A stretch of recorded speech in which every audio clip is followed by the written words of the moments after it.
नमस्कार। आज 10 एप्रिल 2024 बुधवार।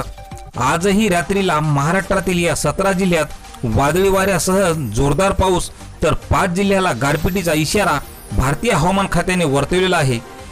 तर हवामान विभागाच्या अंदाजानुसार आज रात्रीला महाराष्ट्रात अनेक ठिकाणी वादळी वाऱ्यासह पाऊस तर सोसाट्याचा वाऱ्याचा वेग आहे 30 ते 40 किलोमीटर प्रति तास वेगाने वारे वाहून आज परभणी, हिंगोली, नांदेड, लातूर, धाराशिव, अकोला, भंडारा, चंद्रपूर, गडचिरोली, गोंदिया, यवतमाळ या जिल्ह्याला भारतीय हवामान खात्याने जोरदार पावसाचा येलो अलर्ट दिलेला आहे।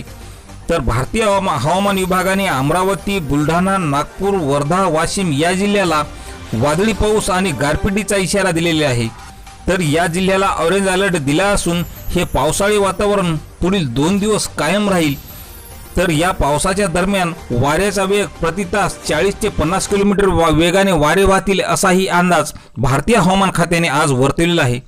तर शेतकरी मित्रांनो, अशीच हवामानाची प्रत्येक अपडेट पाहण्यासाठी चॅनलला सबस्क्राइब करा। धन्यवाद।